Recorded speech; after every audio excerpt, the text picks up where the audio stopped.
तो आइए सबसे पहले हम स्टार्ट करते हैं कि आपका दूरी क्या होता है। आप सभी लोग को समझ में आता है कि दूरी जो होता है वो कहीं ना कहीं किसी रास्ते की लंबाई होती है। तो डिफिनेशन में भी हमने यहाँ पे लिखा है किसी निश्चित समय में वस्तु द्वारा तय किए गए मार्ग की लंबाई को दूरी कहते हैं। ठीक है, तो आप यहाँ पे समझ सकते हैं। आप भी एक एग्जांपल रखिए कि ये आपका क्या हो गया, घर हो गया यहाँ पे, और आप यहाँ से चलना स्टार्ट करते हैं। यहाँ से आप चलेंगे, आप ऐसे ऐसे आए, यहाँ पे आए और यहाँ पे आके रुक गए। ठीक है, तो आपसे ये पूछा जाए, आप यहाँ पे पहुंच गए, चलना कहाँ से स्टार्ट किए थे, आप यहाँ से, तो जहां से आप चलना स्टार्ट किए थे वो आपका क्या हो गया है, प्रारंभिक बिंदु, जिसको यू से रिप्रेजेंट किया जाता है। और जहां पे आप रुके हैं अंतिम वेग, वो आपका क्या हो जाता है, वी हो जाता है। ठीक है, तो आप यहाँ पे आप देख सकते हैं कि जहां से आपने चला, रास्ता चाहे जितना टेढ़ा मेढ़ा है उससे मतलब नहीं है, बट आपने कितना लंबा रास्ता चला है। ठीक है, अब यहाँ से यहाँ तक जब आप आए हैं तो यहाँ पे कुछ ना कुछ तो टाइम लगा होगा। मीन्स क्या होगा कि यहाँ पे एक निश्चित समय होगा कि इतने समय में आप क्या किए हैं, इतनी दूरी चले हैं। ठीक है, तो दूरी कैसे हम बताएंगे, ये देख सकते हैं, ये टोटल जो रास्ते की लंबाई होगी यही आपका क्या हो जाएगा, दूरी हो जाएगा। तो यहाँ पे इसीलिए लिखा गया है किसी निश्चित समय में वस्तु द्वारा तय किए गए मार्ग की जो लंबाई होती है वही आपकी क्या होती है, दूरी होती है। अब देख सकते हैं कि दूरी जो हमारा होता है, अब आप यहाँ का अगर डिस्टेंस निकालेंगे, मानते हैं आपने ये टोटल चल दिया 5 किलोमीटर, है बहुत ज्यादा है, बट आपने इतना अगर चल लिया है तो आप यही बताएंगे ना कि 5 किलोमीटर चले हैं। तो इसीलिए जो आपका दूरी होता है वो कभी भी निगेटिव नहीं होता है, ये सदैव और सदैव क्या होता है, पॉजिटिव होता है। ठीक है, तो ये आपका हो गया एग्जाम्पल, और आप ऐसे इसको याद कर सकते हैं। किसी निश्चित समय में वस्तु द्वारा तय किए गए मार्ग की जो लंबाई होती है वही क्या होती है, वस्तु की दूरी होती है। और एक चीज आपसे क्वेश्चन ये भी पूछा जाता है कि दूरी बताइए कैसी राशि है, अदिश राशि है कि सदिश राशि है। तो यहाँ पे बता दें कि जो हमारा दूरी होता है, दूरी को यहाँ पे हमने क्या किया, मीटर में, किलोमीटर में मेजरमेंट किया। ठीक है, तो वैसे मीटर में ही कहा जाता है। तो अगर हम मीटर की बात करें तो यहाँ पे केवल और केवल क्या आया है, मैग्नीट्यूड आया है। डायरेक्शन तो है नहीं यहाँ पे कि डायरेक्शन भी बताएंगे, बस हम इतना बताते हैं कि इतने मीटर की दूरी या इतने किलोमीटर की दूरी यहाँ पे कवर की गई है। तो जब केवल और केवल मैग्नीट्यूड होगा तो वहां पे कैसी राशि हो जाएगी, वो अदिश राशि हो जाएगी। ठीक है, क्योंकि यहाँ पे क्या होगा, केवल और केवल मैग्नीट्यूड कहें या फिर उसी को बोलते हैं परिमाण होगा, यहाँ पे दिशा नहीं होगा, इसलिए दूरी कैसी राशि हमारी हो जाएगी, अदिश राशि। तो ये क्वेश्चन भी आपसे पूछा जा सकता है। बाकी ये पॉइंट तो आप समझते हैं। अब दूरी अगर आप समझ गए हैं तो आपको समझना है कि डिस्प्लेसमेंट क्या होता है, विस्थापन क्या होता है। तो आप जानते हैं जहां से आपने चलना स्टार्ट किया है वो हमारा हो जाता है प्रारंभिक बिंदु, और जहां पे आके आप रुके हैं वो आपका क्या हो जाता है, अंतिम बिंदु। ठीक है, तो अब सोचिए कि यहां से यहां तक आप जाएंगे तो काफी लंबा रास्ता चलना पड़ेगा ना। तो आप खड़े होके क्या करेंगे, यहाँ पे आप कोई शॉर्टकट ढूंढेंगे। शॉर्टकट कहाँ, कि यहाँ पे एंड पॉइंट है, स्टार्टिंग पॉइंट है, तो कुछ ऐसा ढूंढिए कि जो स्टार्टिंग और एंड पॉइंट आपका क्या हो जाए, कम समय में कवर कर ले जाए। तो हम लोग क्या करेंगे, यहाँ से एक रास्ता बना देंगे। तो ये हमारा जो होता है, ये प्रारंभिक और अंतिम के बीच की न्यूनतम दूरी होती है। ठीक है, तो यहाँ पे हम लिख सकते हैं कि जब प्रारंभिक और अंतिम बिंदुओं के बीच की न्यूनतम दूरी को क्या कहा जाता है, डिस्प्लेसमेंट या विस्थापन कहा जाता है। अब देखिए यहाँ पे तो आपका डायरेक्शन हो सकता है, ठीक है, और ये भी आपका एक तरीके से दूरी ही है, बट ये क्या है, न्यूनतम दूरी है। कैसी दूरी है, न्यूनतम दूरी। अब यहाँ पे डायरेक्शन भी हो सकता है ना कि इस डायरेक्शन में इतना न्यूनतम दूरी है, और इसका मात्रक क्या होगा, मीटर तो है भी, इसके साथ साथ क्या है, डायरेक्शन भी है। यहाँ पे क्या हो जाएगा, डायरेक्शन भी हो जाएगा, इसीलिए ये कैसी राशि हो जाएगी। तो यहाँ पे हम लिख सकते हैं विस्थापन हमारी कैसी राशि होगी, सदिश राशि होगी। और डिफिनेशन इसका आप लिख सकते हैं, क्या चीजें, कि प्रारंभिक और अंतिम बिंदुओं के बीच की न्यूनतम दूरी को विस्थापन कहा जाता है। अच्छा देखिए, दूरी आपका कभी शून्य नहीं हो सकता है। अब देखिए इतनी लंबी ही वस्तु है, इतना ही लंबा रास्ता है, तो इसका कुछ ना कुछ तो होगा ही ना, कि ये कितने मीटर है क्या है, जो भी चीजें होगा, मतलब इसमें जीरो तो नहीं होगा। जैसे ये हमारा मार्कर हो गया, तो इसको बनाने में इसकी कुछ ना कुछ तो लंबाई लगी है ना, ये कभी जीरो नहीं हो सकता है।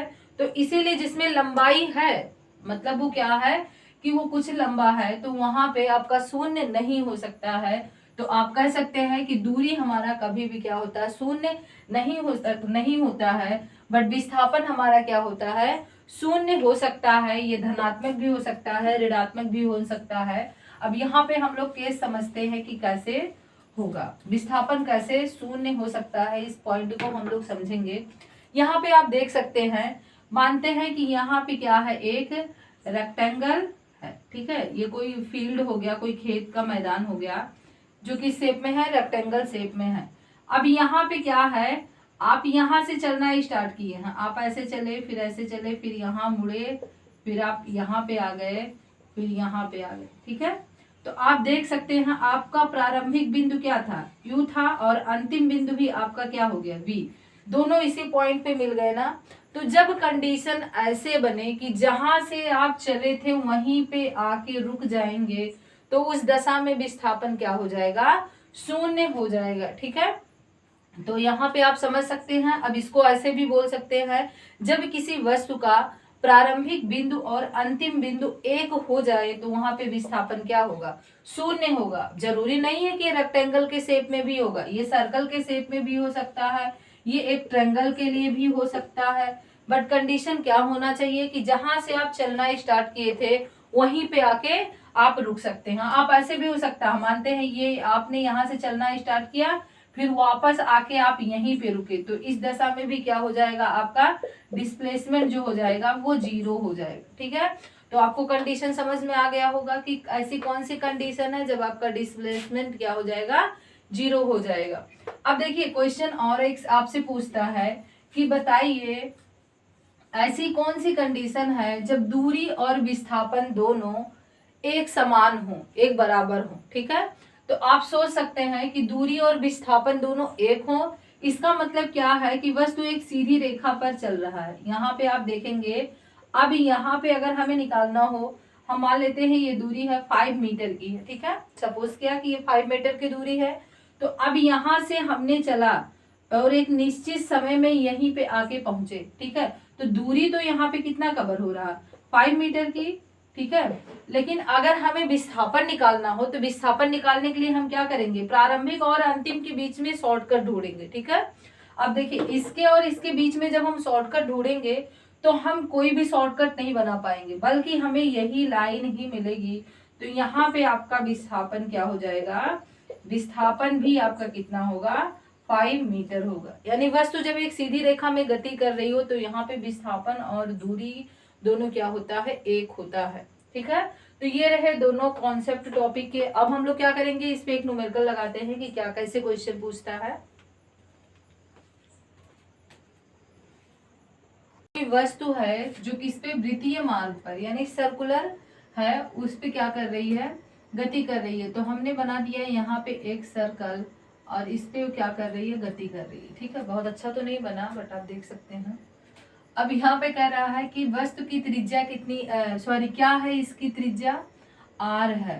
तो यहाँ पे देखिए, आप जानते हैं इसका सर्कल का सेंटर हो जाएगा, यहाँ पे त्रिज्या बना दें तो ये वाला कितना हो जाएगा, r। क्वेश्चन में दिया है जब वस्तु आधा परिक्रमा पूरी करती है। अब आप सोचिए कि वस्तु यहाँ से अगर चलना स्टार्ट करती है तो आधा कब होगा, जब वो यहाँ से चलते हुए, मतलब ऐसे ऐसे ऐसे ऐसे यहाँ पे आके पहुंचेगी, तो ये क्या हो जाएगा, आधा चक्कर उसका पूरा हो जाएगा। तो कह रहा है जब आधा चक्कर वो चलती है तो वस्तु द्वारा चली गई दूरी और विस्थापन क्या होगा। तो आधा चक्कर चल रही है, तो हम यहाँ पे बना लेते हैं एक सेमी सर्कल।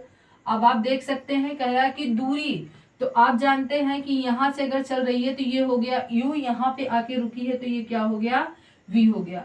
अब दूरी जो होगा, ये टोटल जो रास्ते की लंबाई होगी यही तो होगी। अब टोटल ये रास्ते की लंबाई कितनी हो जाएगी, पाई r नहीं हो जाएगा, क्योंकि ये सेमी सर्कल है और सेमी सर्कल का सरकमफेरेंस कितना होता है, पाई r होता है। तो यहाँ पे आप लिख सकते हैं दूरी कितना चला है, पाई r। अब आपका क्या पूछा है, विस्थापन पूछा है। तो यहाँ पे आप देख सकते हैं विस्थापन प्रारंभिक यही है और अंतिम ये है। तो प्रारंभिक और अंतिम के बीच की न्यूनतम दूरी यही तो होगी। अब यहाँ पे ये अगर r है तो ये वाला डिस्टेंस भी कितना हो जाएगा, r हो जाएगा। मीन्स यहाँ से यहाँ तक लेकर के आपका कितना हो जाएगा, 2r हो जाएगा। तो यहाँ पे अगर हम बात करें विस्थापन की, तो विस्थापन आपका कितना हो जाएगा, r plus r equal to 2r। तो ये रहा आपका दूरी और विस्थापन। इस टॉपिक को हमने अच्छे से समझा, बाकी इस पे और भी क्वेश्चन लगाएंगे, बट मिलते हैं एक नए टॉपिक के साथ।